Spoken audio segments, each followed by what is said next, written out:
Movie artist association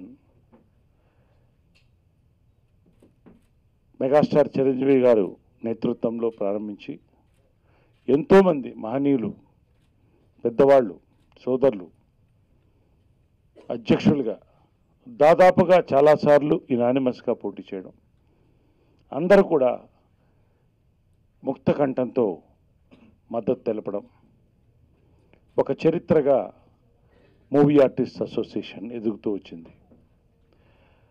అప్పుడప్పుడు ఆలోచన విధానాల్లో తేడా ఉన్నప్పుడు ఎన్నికలు అనివార్యం అవుతాయి. ఎవరు తప్పు ఎవరు ఒప్పు అని కాకుండా ఇప్పుడు మనకి 800 పై సభ్యులు ఉన్నారు. అందరూ కూడా ఒక హక్కు ఇచ్చి మీరు మమ్మల్ని ఎవరు ఉంటే బాగుంటుంది అని నిర్ణయించుకోండి అని అప్పీల్ ఇవ్వడం అనేది ప్రజాస్వామ్యంలో ఒక భాగం. ఇది వేరేలాగా అనుకోవద్దు. గతసారి రాజేంద్ర ప్రసాద్ టర్మ్ అయినప్పుడు కూడా 2 ప్యానెల్స్ కలిసి ఒక ప్యానెలే అద్భుతంగా పనిచేశాం. వాస్తవానికి గత టర్ము శివాజీ రాజానా నేనా ఎవరు ఉండాలనుకున్నప్పుడు నేనే అతని మనసులో ఉన్నటువంటి కోరికని అర్థం చేసుకొని నాకంటే ఎక్స్పీరియన్స్లో జూనియర్ అయినప్పటికీ 1982లోనే హీరో అయినా, 72లో చైల్డ్ ఆర్టిస్ట్గా వచ్చాను. అవన్నీ ఆలోచించకుండా మా బాగుండాలని ఒక ఉద్దేశంతో నువ్వే ఉండని నేను చెప్పడం జరిగింది. సిల్వర్ జూబ్లీ టర్మ్ కూడా గడిచింది. పక్కన పెడితే ఇప్పుడు విషయానికి వస్తే 72లో నేను చైల్డ్ ఆర్టిస్ట్గా వచ్చాను. సినీ ఇండస్ట్రీలో పుట్టి పెరిగాను. తెలుగు సినీ ఆర్టిస్ట్ అసోసియేషన్ మా ఇంట్లో ఉండేది మద్రాసులో. మాలో 25 సంవత్సరాల్లో దాదాపు 22 సంవత్సరాలు సాధారణ సభ్యుడిగానే పనిచేస్తూ వచ్చాను. పదవులు తీసుకోమన్నా పదవులు అక్కర్లేదండి, బాధ్యతలు ఏమైనా ఉంటే చెప్పండి నేను చేస్తాను, ఎప్పుడు మీతో ఉంటానని నేను పనిచేస్తూ వచ్చాను. గత ముందు టర్ము స్వర్గీయులు దాసరి నారాయణరావు గారు నీ యొక్క సేవలు మాకు అవసరం, ఒక మహిళ పోటీ చేస్తుంది జయసుధ, నువ్వు ఉండాలి అన్నప్పుడు జాయింట్ సెక్రటరీగా రావడం జరిగింది. ఆ తర్వాత నేను ఇచ్చిన పథకాల ప్రకారం ఎగ్జిక్యూటివ్ కొంత ఆలోచించి నరేష్ గారు ఉంటే బాగుంటుంది అని వెల్ఫేర్ కమిటీ చైర్మన్ గారిని నిర్ణయించడం, వెల్ఫేర్ కమిటీని యాక్టివేట్ చేస్తాను, దీని ద్వారా మాని ముందుకు తీసుకెళ్తాను, మాలో వెల్ఫేర్ స్కీమ్స్ కానీ ఇతర సమస్యలు పరిష్కారానికి ఒక కమిటీ యాక్టివేట్ అవసరం ఉందని మీరు టీవీలో చెక్ చేసుకోవచ్చు. నేను అనౌన్స్ చేశాను వెల్ఫేర్ కమిటీ ఫామ్ చేస్తామని. వెల్ఫేర్ కమిటీ ఫామ్ చేసిన తర్వాత మొట్టమొదటిసారిగా మా అంధకారంలో ఉండేది అంటే ఎంతమంది సభ్యులకి పెన్షన్లు అవసరం, ఎవరికి గృహ వసతి కావాలి, ఎంతమందికి అవకాశాలు కావాలి, ఇది ఎవరికి తెలియదు. ఎవరికి ఇస్తే ఎవరు తప్పవుతుందో అన్నటువంటి ఆలోచనలో చాలామందికి ఇవ్వకుండానే ఆగిపోయింది. అయితే వెల్ఫేర్ కమిటీ ఫామ్ చేసిన తర్వాత ఐఏఎస్ ఆఫీసర్ల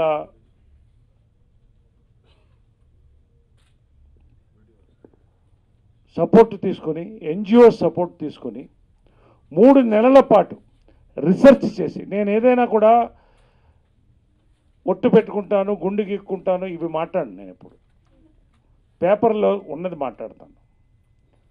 3 నెలల పాటు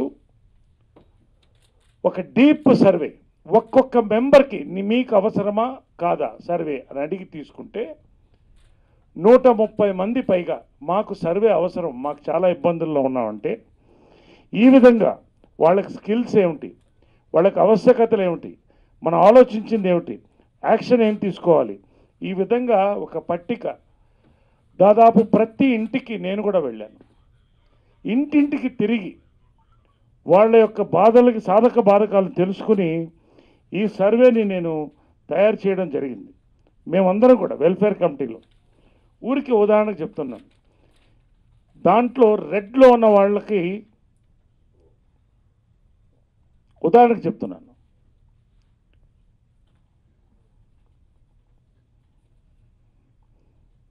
శోభ గారు ఉన్నారు.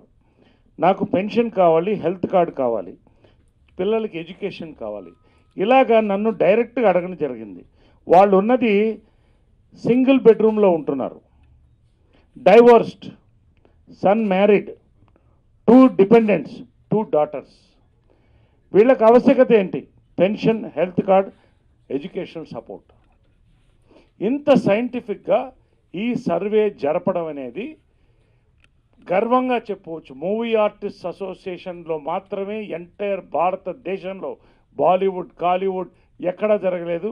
ఒక్క మాలో నా నేతృత్వంలో మా వీళ్ళందరి సహకారంతో ఇది జరిగింది. మాదాల రవి గారు కూడా దీంట్లో పార్టిసిపేట్ చేశారు. అందరం పనిచేసి ఈ యొక్క సర్వే చేయడం వల్ల మేము ఈ యొక్క స్కీములు మేము ఇవ్వడం జరిగింది. ప్రధానంగా where is that brochure? I want the brochure, artist brochure.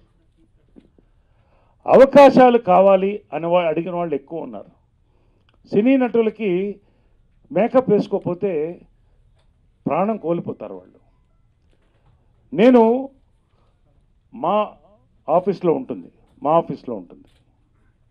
నేను వెంటనే మీ ఎవరెవరికి కావాలో మీ ఫోటో కార్డ్స్ ఇవ్వండి, మీ అందరికి కూడా మేము అవకాశాలు కల్పిస్తామని చెప్పి జాబ్ కమిటీ అనేసి గౌతమ్ రాజు గారు వీళ్ళందరూ కూడా దీంట్లో గట్టిగా తిరిగి నా ప్రతి షూటింగ్లో కూడా వీళ్ళందరినీ ఆహ్వానించి వేషాలు ఇప్పించితే 40 మంది దాకా, అన్నపూర్ణ గారు కూడా చాలా బిజీ అయ్యారు. ఎంతోమంది నాకు ఫోన్ చేసి థ్యాంక్స్ చెప్పారు. మాకు అవకాశాలు కలిగినాయి, చాలా థ్యాంక్స్. దాసరి గారి చేతుల మీద విడుదల చేశాం. నేను ఒక మాట ఎవరి గురించి ఉద్దేశం అనలేదు, కానీ ఇంకెవరైనా ఉన్నత పదవుల్లో ఉన్నవాళ్ళు ఈ బ్రోషర్ని నేను విడుదల చేసి తయారు చేసి లక్ష్మీకాంతరావు వీళ్ళందరి సహకారంతో పేరున వీళ్ళందరినీ తీసుకొని 40 మందికి నా షూటింగ్లో, త్రివిక్రమ్ గారి షూటింగ్తో సహా నేను అవకాశాలు ఇప్పించడం జరిగింది. అందరూ కూడా ధన్యవాదాలు తెలిపారు. నేను ఎవరిని ఉద్దేశించి అంటలే, కానీ ఇంకెవరైనా ఉన్నత పదవుల్లో ఉన్నవాళ్ళు, బిజీ షూటింగ్లో ఉన్నవాళ్ళు షూటింగ్లకు పిలిచి రండి మా దగ్గరికి కలవండి అన్నవాళ్ళు ఉన్నారా అని అడుగుతున్నాను. నేను దాని గురించి వేరే ఎక్కువ మాట్లాడదలుచుకోలేదు ఇక్కడ. అదేవిధంగా చాలామందికి ఆర్టిస్టులకి వాహనాలు కరువైతే బస్సుల్లో, ఆటోల్లో వెళితే ఎన్నో ప్రశ్నలు అడుగుతారు, ఇబ్బంది కలుగుతుంది అన్న ఒక ఆలోచనతో దాదాపు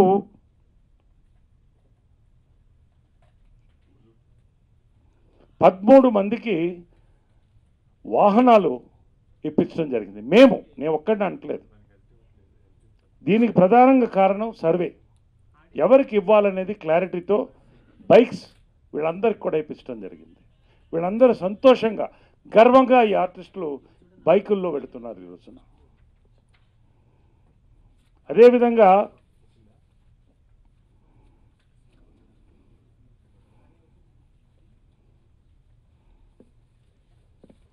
అటల్ బీమా యోజన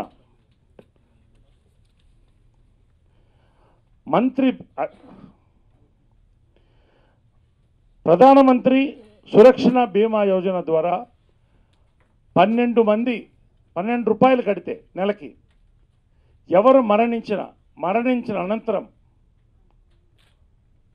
3 లక్షల రూపాయలు, 2 lakh రూపీస్, 2 లక్షల రూపాయలు 48 అవర్స్ లోపల మేము ఇవ్వడం జరిగింది.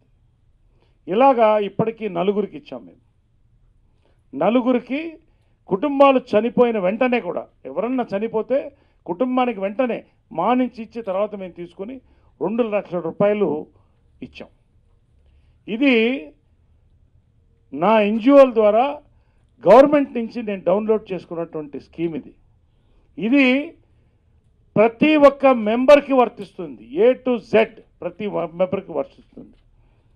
మిత్రులారా, లోన్స్ కావాలంటే లోన్స్, ఇద్దరు మా పిల్లలకి ఎడ్యుకేషన్కి అడిగితే దానికి కూడా ఇద్దరికి మేము ఎడ్యుకేషన్ కూడా ఇవ్వడం జరిగింది.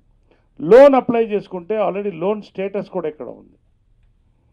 ఇవన్నీ కూడా వెల్ఫేర్ కమిటీ, నేను హెడ్ చేసినటువంటి వెల్ఫేర్ కమిటీ చేసినటువంటి కార్యక్రమాలు.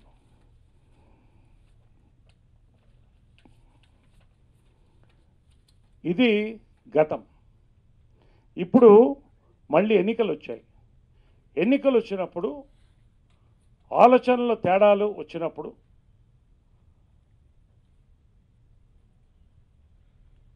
రాజేంద్ర ప్రసాద్ టర్మ్ పూర్తయినప్పుడు మిత్రుడు శివాజీ రాజా, పరచూరి గోపాలకృష్ణ గారు, పరచూరి వెంకటేశ్వర గారి సమక్షంలో నేనుండగా అందరి సమక్షంలో రాజేంద్ర ప్రసాద్, మనం కుర్చీ రాజకీయం మాలో పెట్టుకోవద్దు, అందరూ ఒక్కొక్క టర్మ్ గౌరవంగా చేసి ఇంకొకరికి అవకాశం ఇద్దాం, ఒక ఫ్రెష్ కమిటీ వచ్చినప్పుడు కొత్త ఆలోచనలు వస్తాయన్నప్పుడు నా మిత్రుడు రాజేంద్ర ప్రసాద్ చాలా హుందాగా గౌరవంగా తప్పుకున్నాడు. Hats off. మరి నువ్వు ఉంటావని అడిగినప్పుడు నేనే చెప్పాను, శివాజీ రాజా నువ్వుండు, నువ్వు చెయ్యి, సిల్వర్ జూబ్లీ నువ్వు చేస్తానంటున్నావు కదా, నువ్వు చెయ్యి అని నేను చెప్పడం జరిగింది. డైరెక్ట్గా మనం జనరల్ బాడీలో ఎగ్జిక్యూటివ్లో అనౌన్స్ చేయడం జరిగింది. ఆయన ఏమన్నాడు, నా తర్వాత నరేష్ ఖచ్చితంగా చేయాలన్నాడు. నేను ఇప్పటికి కూడా దానికోసం ఇక్కడికి రాలేదు. నువ్వే చేయని కూడా నేను చెప్పడం జరిగింది. కానీ అందరిలో కొంత అసంతృప్తి కొన్ని కారణాల వల్ల ఉంది. దాన్ని మేము ఫోకస్ చేయదలుచుకోలేదు. గతం గతః, ఏమి మంచి ఎంత జరిగిందో కానీ చెడు జరగలేదు నేను చెప్తున్నా. జరిగిపోయింది. పెద్దలు కూర్చున్నారు, సర్దుబాటు చేశారు. ఒక కొత్త టర్మ్ రావాలని అందరూ కూడా, కొత్త కమిటీ రావాలని కోరుకున్నప్పుడు అందరూ నన్ను అడగడం జరిగింది, మీరుండండి, మీ అనుభవం. ఇవాళ మా అమ్మ విజయనిర్మల గారు ప్రతి నెల 15,000 రూపాయలు పెన్షన్లకు ఇస్తుంది. ప్రతి బర్త్డేకి ఆమె వయసుకు తగిన వేలు ఇస్తుంది. 5 లక్షల రూపాయలు డొనేషన్ ఇచ్చింది గత టర్మ్లో. ఎందుకోసం? మా బాగుంటారని. యావరేజ్గా మా కుటుంబం నుంచి 2,50,000 రూపాయలు ప్రతి సంవత్సరం కూడా మేము మాకి ఏమి ఆశించకుండా ఇచ్చి పనిచేస్తున్నాము.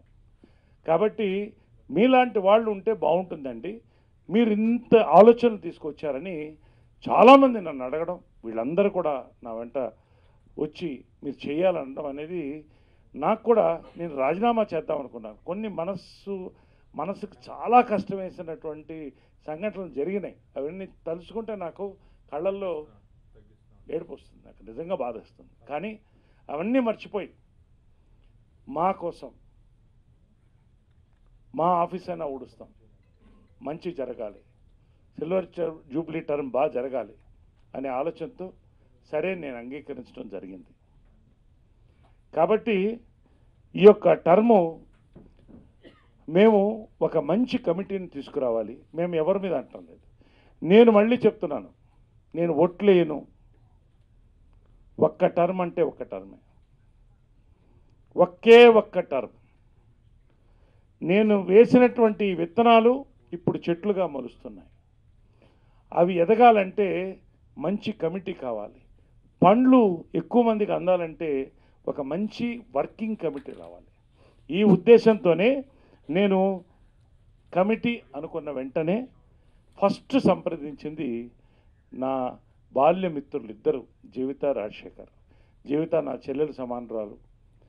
రాజశేఖర్ని అడిగి, రాజశేఖర్ తనకి మంచి ఆలోచన ఉంది, పనిచేసేటువంటి కెపాసిటీ ఉంది, లీడర్షిప్ ఉంది, ఆమెని మాకు అందిస్తే నేను జనరల్ సెక్రటరీగా తీసుకుంటాను, నీ అనుమతి ఉంటే అని అడిగితే మా కుటుంబం ఎప్పుడు ఎవరు అడిగినా అన్నం పెడతాం, ఎప్పుడు మేము ఉంటాం. అలాంటిది నువ్వు అడుగుతున్నప్పుడు నా సోదరుడిగా ఖచ్చితంగా నా భార్యకు నేను మాట్లాడతానని చెప్పి జీవితాన్ని జనరల్ సెక్రటరీగా మాకు అందించడం జరిగింది. ధన్యవాదాలు రాజశేఖర్. ఇది అయిన వెంటనే నాకు ఇంకో ఆలోచన వచ్చిందంటే, దంపతులు ఇద్దరు, నేను కృష్ణా విజయమ్మ గారిని చూశాను, తర్వాత వీళ్ళని చూశాను. ఆ అన్యోన్యత, కలిసి పనిచేయడం, ఏదైనా కూడా కలిసి నిర్ణయాలు. ఇద్దరు వేరే వేరే ఆర్టిస్టులు కానీ దంపతులు. నువ్వు ఎగ్జిక్యూటివ్ వైస్ ప్రెసిడెంట్గా రా, ఆ పదవికి ఆ పోస్టుకి గౌరవం ఉంటుంది, నువ్వు రావాలి అంటే చాలా రోజులు ఆలోచించాడు రాజశేఖర్. కొంచెం టైం తీసుకుంటాను, కొంచెం టైం ఇవ్వంటే మేమందరం కూడా కలిసి, నేను ప్రెసిడెంట్గా ఉంటా, నువ్వు ఎగ్జిక్యూటివ్ వైస్ ప్రెసిడెంట్గా, జనరల్ సెక్రటరీ జీవిత వస్తే ఒక పరిపూర్ణత వస్తుంది కమిటీకి, ఒక నమ్మకం కలుగుతుంది, పనిచేస్తామన్నటువంటి నమ్మకాన్ని మనం కలిగించగలుగుతాం, ఒక సిన్సియర్ లీడర్షిప్ ఉంటుంది అనేటువంటి ఆలోచనతో మేము ముగ్గురం కూడా ఈ రోజున బరిలోకి దిగాం ఎన్నికల్లోకి. దాంతోపాటుగా వైస్ ప్రెసిడెంట్స్ హర్నాథ్ బాబు, అదేవిధంగా మాణిక్, సీరియల్ నెంబర్ 2 హర్నాథ్ బాబు, మాణిక్, వీళ్ళిద్దరినీ కూడా వైస్ ప్రెసిడెంట్గా రమ్మన్నాం. ఎందుకంటే వాళ్ళు సినిమాలో ఉన్నారు, మాలో ఎక్కువ కాలం ఉన్నారు, అనుభవజ్ఞులు కాబట్టి వాళ్ళిద్దరిని కూడా మేము రమ్మడం జరిగింది. గౌతమ్ రాజు ఎప్పుడు కూడా సేవా కార్యక్రమాలకు ముందుంటాడు. ఒకళ్ళకి ఏమన్నా కాలేజీలో సీటు కావాలన్నా, ఏమన్నా ఒక సమస్య ఉన్నా గౌతమ్ రాజు ముందుకుంటాడు. కాబట్టి ఒక సీనియర్ నటుడుగా గౌతమ్ రాజుని ఒక పనివంతుడిగా మేము తీసుకోవడం జరిగింది. శివబాలాజీ మరొక జాయింట్ సెక్రటరీగా మేము తీసుకోవడం జరిగింది. శివబాలాజీ సేవా తత్పరితం ఉంది అతనికి చేయాలన్నటువంటి ఆశ ఉంది, వయసు ఉంది, ఆలోచనలు ఉన్నాయి, యూత్ఫుల్ ఒక థింకింగ్ ఉంది, ఒక మంచి చేయాలన్నటువంటి రాజకీయానికి అతీతంగా ఒక మంచి చేయాలన్నటువంటి ఆలోచనతో శివబాలాజీ నేను అడగిన వెంటనే ఒప్పుకున్నాడు. Thanks Sivabalaji, thank you very much. కాబట్టి ఇది ఒక మంచి టీమ్గా మేము తీసుకొని, దీంతో పాటుగా ప్రత్యేకంగా కోశాధికారి అనేది చాలా కీలకమైనటువంటి పోస్ట్. అది కూడా it is a signatory post, మొత్తం ఫైనాన్షియల్ కంట్రోల్ ఉన్నటువంటి పోస్ట్. నమ్మకమైన వ్యక్తి ఉండాలి. ఇదివరకు చాలామంది చేశారు, కొంతమంది 3-4 టర్మ్లు కూడా చేశారు. కాబట్టి ఒక ఫ్రెష్ ఫేస్ కావాలి, ఒక మంచి ఫ్యామిలీ నుంచి రావాలి, అతనికి ఫైనాన్షియల్ ఆస్పెక్ట్స్లో అనుభవం ఉండాలి.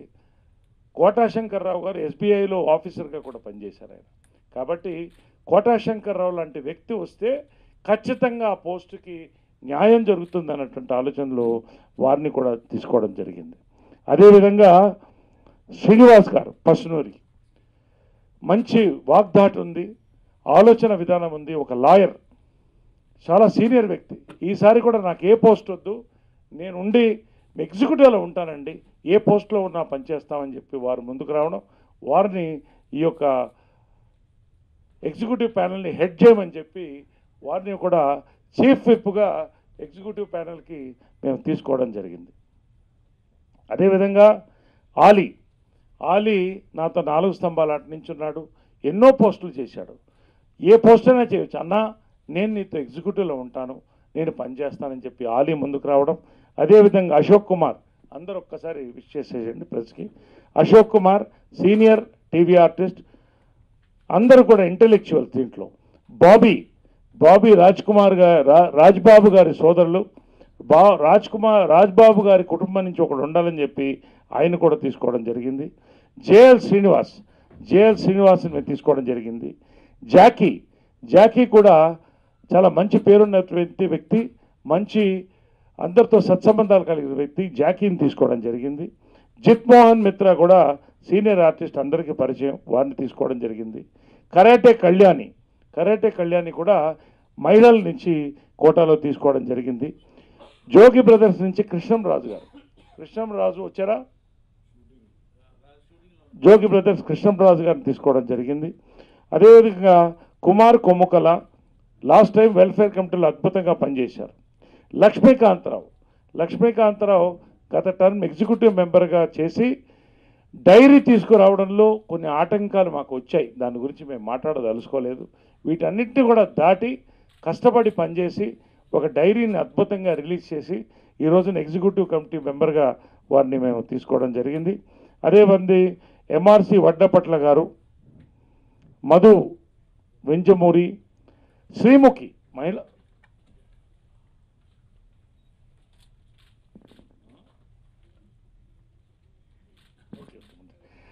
ఇది అనౌన్స్మెంట్ పేసారు. ఎంఆర్సి వడ్లపట్ల గారు, మధు వింజమూరి, శ్రీముఖి మహిళా కోటాలో తీసుకోవడం జరిగింది. రాజశ్రీ రెడ్డి ఆమె కూడా సీనియర్ నటి, ఆమె కూడా ఎగ్జిక్యూటివ్లో. సత్యం యాబి గారు చాలామంది గురువులు, వారిని. స్వప్న మాధురి దండే మన శివబాలాజీ గారు మిస్సెస్, మంచి ఆర్టిస్టు, ఆమెను తీసుకోవడం జరిగింది. మధుమిత శివబాలాజీ మధుమిత శివబాలాజీ గారు తీసుకోవడం జరిగింది. సో వీరందరినీ ఈ యొక్క ప్యానెల్లో తీసుకున్నాం. ఈ ప్యానెల్తో మేము కంటెస్ట్లోకి దిగుతున్నాం. నేను కొన్ని విషయాలు రాజశేఖర్ గారు మాట్లాడిన తర్వాత మనం మేనిఫెస్టోని రిలీజ్ చేసి తర్వాత వాళ్ళు వెళ్ళిపోతారు. మేనిఫెస్టోని మీకు కూడా అందజేస్తాం. ఒక అద్భుతమైన మేనిఫెస్టోతో వస్తున్నాం మేము ఈ యొక్క కమిటీతో మేము ఒకటే చెప్తున్నాం. మా అనేది it is a service organisation, prestigious organisation of 2 states. దీన్ని మేము ఒక బిజినెస్ హౌస్గానో పొలిటికల్ పార్టీగానో మేము నడపదలుచుకోలేదు. కాబట్టి దీన్ని మా యొక్క ప్రత్యేకతను, మా యొక్క ప్రతిష్టను నిలపడానికి మేము ప్రయత్నిస్తాం, మేము పనిచేస్తాం. రెండోది ట్రాన్స్పరెన్సీ. మేము ఏది చేసినా వివాదం ఎప్పుడు వస్తుందంటే ముసుగులో గుద్దులాట ఉన్నప్పుడు వస్తుంది. ఏ ముసుగులో గుద్దులాట లేకుండా ప్రతి రూపాయి కూడా వెబ్సైట్లో పెట్టి ఎంత ఖర్చు పెడుతున్నాం, ఎవరికి ఇస్తున్నాం, ఎవరు ఏ దేశానికి వెళుతున్నారు, వాళ్ళకి అర్హత ఏంటి, ఎందుకు వెళుతున్నారు, ఏ క్లాస్లో వెళుతున్నారు అని కూడా క్లియర్గా మేము చెప్పి మేము ట్రాన్స్పరెన్సీతో పనిచేస్తాం. ఎవరికి ఏమి ఇచ్చినా కూడా అకౌంటబిలిటీ, ప్రతి రూపాయికి కూడా మేము అకౌంటబిలిటీకి మేము నిలబడతాం. మూడోది మేము ఇంకొకటి ఏం చెప్తున్నామంటే మేము హెల్ప్ లైన్ ఒకటి ఓపెన్ చేస్తున్నాం. ఈ హెల్ప్ లైన్ 24 అవర్స్ ఆన్లో ఉంటుంది. ఎప్పుడు ఎవరికి ఏ సమస్య వచ్చినా మేము వెంటనే స్పందించి with in 24 hours we will reach them and we will solve the issue. దీనికి ఒక హెల్ప్ లైన్ కూడా ఓపెన్ చేసి దీనికి ప్రత్యేకంగా ఒక వ్యక్తిని కూడా పెడతాం మేము. అంతేకాకుండా మేము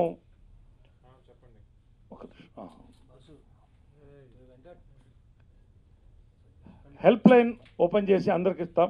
ఒక సజెషన్ బాక్స్ పెడతాం మేము. సజెషన్ బాక్సు ప్రతి ఒక్కళ్ళు కూడా వాళ్ళ సజెషన్స్ వేసి వెళ్ళిపోవచ్చు. అది జనరల్ సెక్రటరీ గారి దగ్గర ఆ కీ ఉంటుంది. ప్రతి నెల కూడా మెడికల్ క్యాంప్ కండక్ట్ చేస్తున్నాం. ప్రతి నెల మెడికల్ క్యాంప్స్ కండక్ట్ చేస్తాం. ప్రతి నెల సెకండ్ సండే రోజున మేము గ్రీవియన్స్ డే కూడా పెట్టి మేము అందరం కూర్చుంటాం. ఎవరు వచ్చినా డైరెక్ట్గా మమ్మల్ని కలవచ్చు. ఒక్కళ్ళని కూడా విసురుకోకుండా మేము ఓపికగా సమాధానం చెప్పడంతో పాటు వాళ్ళ సమస్యకి పరిష్కారం చేస్తాం. ఇవన్నీ కూడా మేము మా యొక్క టర్మ్లో మేము చేయాలనుకున్నటువంటి యొక్క ఆలోచన ఇది. కాబట్టి ఈ యొక్క మేనిఫెస్టోని మేము రిలీజ్ చేసిన తర్వాత రాజశేఖర్ మేనిఫెస్టోని రిలీజ్ చేస్తారు. మొదటి మేనిఫెస్టో కాపీని జనరల్ సెక్రటరీ జీవితకు అందిస్తారు. గతసారి టర్మ్లో డైరీ రిలీజ్ అప్పుడే మేము కొన్ని మాట ఇవ్వడం జరిగింది. డాక్టర్ ఏఎన్ఆర్ విద్యా పథకం 1,00,000 రూపాయలు మన ఆర్టిస్టు ఎవరు ఇబ్బందుల్లో ఉన్నా వారి పిల్లలు 80% దాటితే 1,00,000 రూపాయలు వాళ్ళకి గిఫ్ట్ ఇవ్వడం జరుగుతుంది. అదేవిధంగా డాక్టర్ విజయ నిర్మల చేయూత పథకం ప్రతి నెల 2,000 ఇచ్చేవాళ్ళం. ఇప్పుడు గత టర్మ్లో 5,000 చేశాం.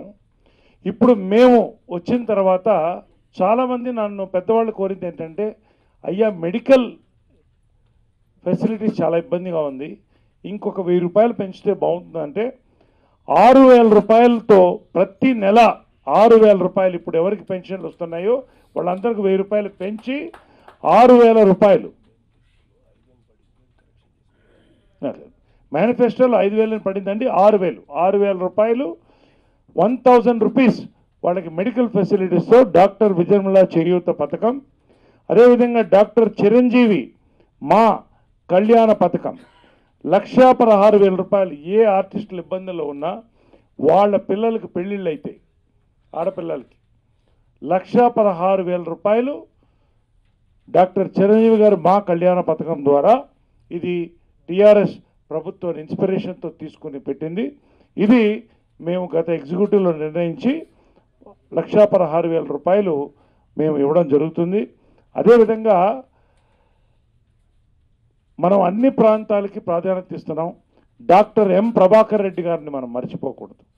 ఇవాళ చిత్రపురి కాలనీ ఏర్పడిన, ఇవాళ ఎంతోమంది కార్మికులు, కళాకారులు వారిని దేవుడిగా భావిస్తారు. వారి పేరుతో మా మానవతా ఎల్ఐసి పథకం ఇన్సూరెన్స్ కవరేజ్ 3 లక్షల రూపాయలు విల్ బి ప్రొవైడెడ్ టు మా అప్లికెంట్స్. ఎవరైనా కూడా ప్రతి ఒక్కరికి కూడా ఇన్సూరెన్స్ 3 లక్షల రూపాయలు డాక్టర్ ఎం ప్రభాకర్ రెడ్డి గారు పేరుతో మేము ఈ యొక్క కార్యక్రమం చేస్తున్నాం. అదేవిధంగా మా ఆఫీస్, మా భవనం చేయాలని చాలా కాలంగా కోరిక ఉన్నది, అది నెరవేరుతున్నది. ఇప్పటికే ల్యాండ్ కూడా ఐడెంటిఫై అయింది. ముఖ్యమంత్రి గారిని నేను 2 సార్లు నేను కలుసుకోవడం జరిగింది. అక్కడి నుంచి పాజిటివ్ స్పందన ఉంది, గవర్నమెంట్ నుంచి కూడా. దగ్గరలోనే చేస్తాం. నిన్న చిరంజీవి గారిని కలిసినప్పుడు అభినందించి వారు కూడా నేను దీంట్లో పూర్తిగా తోడ్పడతాను, మీకు నేను అవసరమైతే గవర్నమెంట్తో నేను కూడా వచ్చి మాట్లాడతానని చెప్పి డాక్టర్ చిరంజీవి గారు, అదేవిధంగా కృష్ణంరాజు గారు, కృష్ణ గారు, ముగ్గురు కూడా దీనికి గట్టిగా చెప్పడం జరిగింది. కాబట్టి ఇది పెద్ద సమస్య కాదు. ఖచ్చితంగా ఈ టర్మ్లో ఈ యొక్క భవనానికి మేము ముందుకు తీసుకెళ్తున్నాం. ముఖ్యంగా ఈ ఓల్డేజ్ హోమ్ ఒకటి ప్రకటించడం జరిగింది. ఓల్డేజ్ హోమ్ కూడా చాలా పెద్ద పని, అది ఖచ్చితంగా చేస్తాం. కానీ ఆషామాషి కాదు, అది సైంటిఫిక్గా అసలు ఎంతమంది మీరు ఓల్డేజ్ హోమ్లో చేరదలుచుకున్నారు, మీకు ఎటువంటి వసతులు కావాలి. 6 ఎకరాలు భూమి ఉంది మనకి, 10 ఎకరాలు ఇస్తారంటున్నారు, అన్నీ తీసుకుంటాం. అవన్నీ మా ప్రాపర్టీసే, మా సొత్తే. దీంట్లో ఈ స్కీమ్లో ఎవరిచ్చినా కూడా నేను ఇస్తున్నా, నా హయాంలో ఇస్తున్నా, నా సొత్తు, ఇది జాగీర్ కాదు, ఇది మా యొక్క ప్రాపర్టీ, మా యొక్క ఫండ్. కాబట్టి మేము ఇస్తున్నాం, మా తరఫు నుంచి ఈ టర్మ్లో మేము ఉన్నాం కాబట్టి మేము ఇస్తున్నాం. రానున్న రోజుల్లో కూడా మేము వస్తే ఆటోమేటిక్గా ఈ కార్యక్రమాలన్నీ కూడా ప్రతి వాళ్ళకి తీసుకెళ్ళి మేము చేయదలుచుకున్నాం.